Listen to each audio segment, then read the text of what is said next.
Buenas tardes, este es el video acerca de geometría del espacio. Aquí más que todo se habló más acerca de lo que es la geometría del espacio, que es una rama de la geometría que se encarga del estudio de las figuras geométricas que ocupan un lugar en el espacio, es decir, no es para parte de un plano, sino ya en el espacio tridimensional, ¿verdad? En el espacio que vivimos realmente. Por ejemplo, un cuerpo tridimensional podría ser una taza, un balde con tapa u otros, ¿verdad?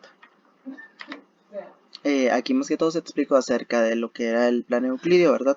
De que existe un plano en que generalmente uno dibuja lo que es un cuadrado, un triángulo, un círculo, ¿verdad? Que es donde existen puntos y segmentos simples.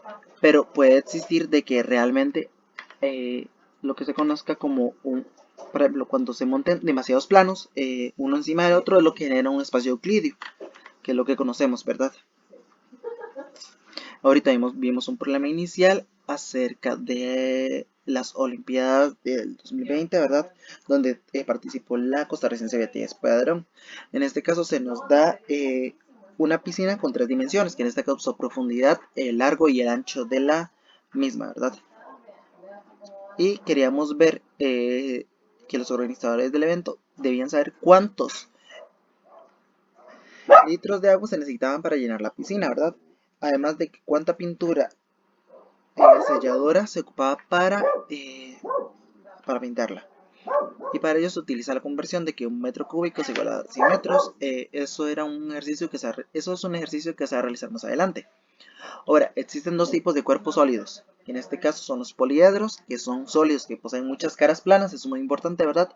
O de que su superficie son figuras geométricas como lo son por ejemplo, que su superficie la componen figuras como lo son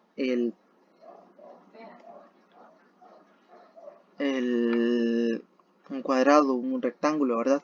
O así. Y los nuevos poliedros son aquellos cuerpos que al menos poseen una superficie curva. Eso puede ser un cilindro, una esfera, o el ejemplo. Ajá. Esos son los poliedros, ¿verdad? Que son el cubo, el octaedro, el dodecaedro y icosaedro, entre otros.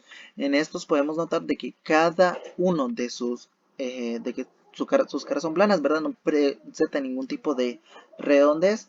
Aparte de eso, eh, su superficie la conforman figuras como los polígonos, ¿verdad? Poliedros viene de la palabra muchas caras. Ahora vamos a ver lo que es un poliedro. No poliedros, ¿verdad? Que son aquellos que al menos tienen una cara, que alguna de las caras de la superficie es curva. Por ejemplo, en el de arriba podemos ver un objeto, ya está un toquecillo rayado porque esto se realizó en el tutorial del tipo específico, pero tengo que volver a hacer esto, donde presenta muchas curvas. Además, el cono también presenta muchas curvas y solo presenta dos caras.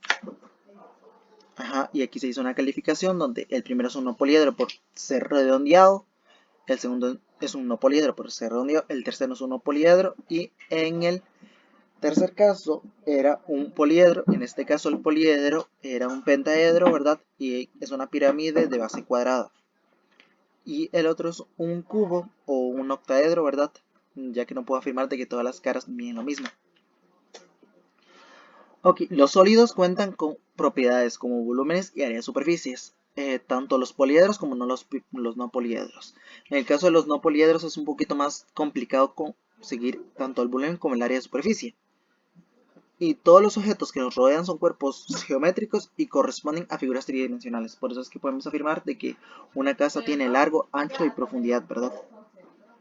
Que generalmente también se les puede llamar de otra forma, ¿verdad? En este caso se le llamó altura, ancho y largo.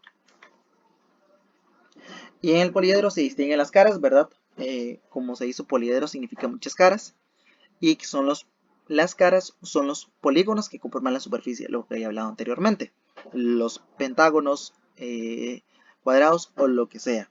Pero tienen que ser polígonos. O sea, de muchos lados, polígonos. Aristas, ¿verdad? Que es la unión o la intersección donde concurren dos caras, ¿verdad? Y un vértice, que es cuando concurre tres o más aristas.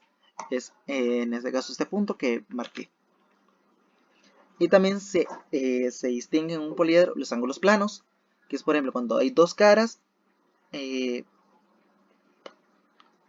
Ok, por ejemplo, cuando existen dos aristas, se forma un ángulo plano. Los ángulos diédricos, que son los ángulos que se forman entre dos caras adyacentes, como podemos notar en la figura de aquí abajo, ¿verdad? Esta figura. Esto es un ángulo diédrico. Y los ángulos triédricos, que son formados por tres caras convergentes, que es cuando chocan tres caras. Estos ángulos son un poquito más difíciles de caracterizar. Pero en sí es la existencia que chocan tres caras y en el vértice se forma mejor dicho, entre las tres caras se forma un ángulo con centro en el vértice. Este es un ejercicio para caracterizar que en esta parte de abajo, ¿verdad? Esto que está aquí abajo es una arista donde concurren dos caras. Lo de arriba sería un vértice donde en este caso están concurriendo cuatro aristas. La cara, que en este caso hay cinco caras, la cara de abajo, ¿verdad? Que es un cuadrado, y tres y cuatro caras, que son cuatro triángulos. Y esos son también un vértice porque hay dos o tres caras. Y además también hay unos ángulos diédricos, por ejemplo, en este caso, porque están concurriendo o donde entre dos caras, ¿verdad? Y un ángulo triédrico que se forma aquí entre estas tres caras, que sería la cara, este triángulo, el otro triángulo que está aquí atrás y la base. Y se clasifican según dos cosas, según la regularidad. Los poliedros, los regulares son donde todas las caras son polígonos regulares y sus caras son iguales, ¿verdad? Que tienen una congruencia. Y los poliedros irregulares, que son los más comunes, donde las caras son polígonos donde no todos son iguales. O sea, no todos son congruentes. Y son diferentes. Pueden ser diferentes los polígonos. O sea, no tienen que ser... Puede ocurrir de que sean polígonos regulares, pero sean diferentes. Y en este caso solo existen cuatro tipos de polígonos regulares: el tetraedro regular, el hexaedro regular, el octaedro regular, el dodecaedro regular y el icosaedro regular. Y hay un montón de poliedros irregulares que se clasifican según el número de caras.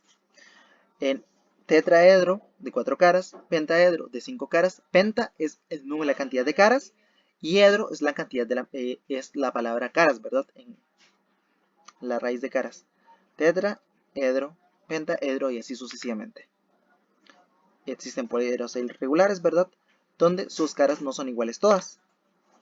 Y hay dos tipos de principales de poliedros irregulares, que son los prismas y pirámides. Donde el prisma es un poliedro cuya superficie está formada por dos caras iguales y paralelas. Eso es muy importante. Y paralelas en diferentes planos, ¿verdad? No en el mismo. Ya que, por ejemplo, las caras de los poliedros están en planos diferentes, generalmente. Por dos caras y paralelas llamadas bases y por caras laterales. Eso es muy importante, ¿verdad? Generalmente uno difiere o clasifica la base porque son paralelas y son iguales. Son las únicas dos caras que difieren de todo el prisma. Y hay varios tipos, ¿verdad? Que hay muchos criterios por los cuales se clasifican según el número de lados, ¿verdad? Como anteriormente habíamos visto, el prisma triangular, prisma cuadrangular, pentagonal, hexagonal y así sucesivamente.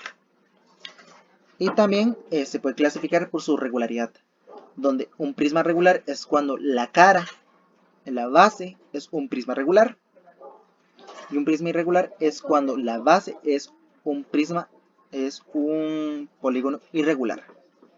También existen prismas rectos y oblicuos, donde el prisma recto, si los ejes de las bases son perpendiculares a las mismas, ¿verdad? Eso quiere decir de que forman un ángulo de 90.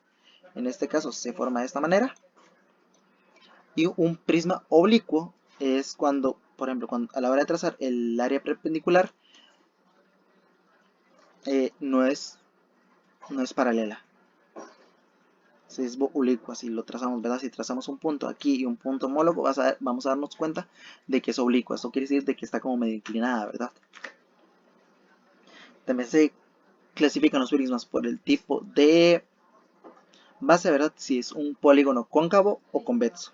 Si es un polígono convexo, entonces es un prisma convexo. Si la base es un polígono cóncavo, entonces es un prisma cóncavo. Recordemos que cóncavo es cuando el ángulo mide más de 180 grados. También vimos lo que es cómo se da el área de un prisma, que el área de un prisma es la suma del área de las dos bases más el área de los paralelogramos de las caras de las bases, que generalmente eso es facilísimo de calcular porque los paralelogramos generalmente son base por altura. Eso lo vimos de esta manera, ¿verdad? El área de un prisma regular es 2 veces el área de la base más el perímetro por la altura. Y eso fue lo que vimos en esa lección. Muchas gracias por su atención.